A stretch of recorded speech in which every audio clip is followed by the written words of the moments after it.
কিয়ামতের নির্ধারিত এটি হবে এবং এই দুনিয়াতে হবে যখন সবকিছু ধ্বংস হবে, এক আল্লাহ ব্যতীত আর কোনো কিছু থাকবে না, তখন তিনি পুনরায় পৃথিবী বানাবেন। এটা রবারের মতো টেনে বড় করবেন এবং সূর্যকে পৃথিবীর নির্দিষ্ট একটা সীমানায় আনবেন। কতটুকু আনবেন তা কোনো সহি হাদিস নেই, তবে খুব কাছেই আনবেন। যত রুহ ছিল সকল রুহকে এখানে একত্র করবেন। সবাই শুধু একটা পা রাখার মতো জায়গা পাবে। এত মানুষ এত জিন শুধুমাত্র পা রাখার জায়গা হবে। সবাই তখন ভাববে কি করেছিল তারা, কি হয়েছিল তাদের। তখন সবার মনে পড়বে তারা কোথায় ছিল। সবাই থাকবে উলঙ্গ অবস্থায়, আমি, আপনি, আপনার মা, আপনার বোন, আপনার বাবা, আপনার ভাই, আপনার স্ত্রী, যাদের জন্য এই দুনিয়া সাজাচ্ছেন। প্রত্যেকে সেদিন কাপড়বিহীন থাকবে, কিন্তু কারো এতটুকু সাহস হবে না চোখ খুলে একবার পাশের জনকে দেখতে। সবাই তখন বারজাখের শাস্তির কথা ভাববে, দুনিয়ায় কৃতকর্মের কথা ভাববে। পরিস্থিতি কি হবে একবার ভাবুন। 50,000 বছরের মতো একটা দিন, সূর্য থাকবে মাথার উপর। আবার আফসোস তো আছেই। একবার ভাবো মুসলিম, একবার কি হবে সেই দিন।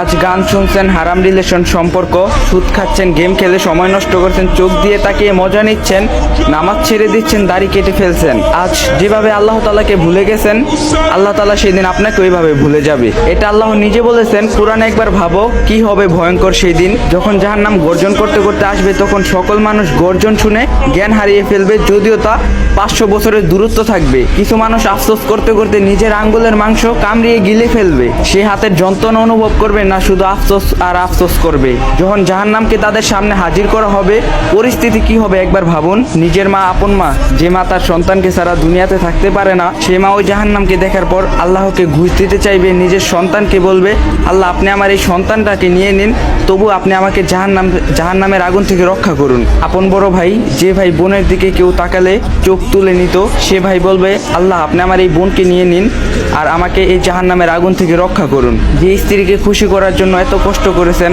আল্লাহর নফরমানি করেছেন, সেই দিন সেই স্বামী তার স্ত্রীকে তুলে দিবে আল্লাহর হাতে, শুধুমাত্র জাহান্নাম থেকে বাঁচার জন্য। পরিস্থিতি কি হবে সেদিন ভাবো। মুসলিম সবাই শুধু নিজের স্বার্থ খুঁজবে, এমনকি নবী রাসূলগণ।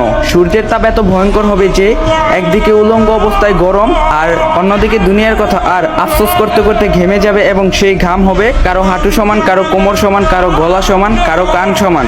আবার কেউ ঘামে হাবুডুবু খেতে থাকবে। ওই দিনের মতো ভয়ঙ্কর দিন নাই। এক জায়গায় কতক্ষণ না খেয়ে দাঁড়িয়ে থাকতে পারবেন, তাও যদি খালি একটা মাঠে উলঙ্গ অবস্থায় রাখি, পারবেন না। সেই দিন তারা টিকে থাকতে পারবে যারা দুনিয়ায় আল্লাহ তাআলার জন্য সর্বদা সময় দিয়েছেন। তারা পারবে যারা এই দিনের কথা স্মরণ করে সর্বদা এই দিনের প্রস্তুতি নিয়েছেন। ধোকাহীন দুনিয়ায় নয়, চিরস্থায়ী সুখ পাওয়ার জন্য যারা সর্বদা দুনিয়ায় ধোকা থেকে বেঁচে আল্লাহর জন্য নিজের নফসকে বিক্রি করে দিয়েছেন আল্লাহর কাছে, তারাই সেখানে টিকে থাকতে পারবে। একটাই নসিহা করব, সর্বদা আল্লাহর জন্য সময় খুঁজুন এবং বেশি বেশি করে ইবাদত করুন। তো আপনাদের ভালোবাসায় কালকে একটা পেজ খুলছি, পেজের লিঙ্ক আমার টিকটকের বায়োতে দেওয়া আছে।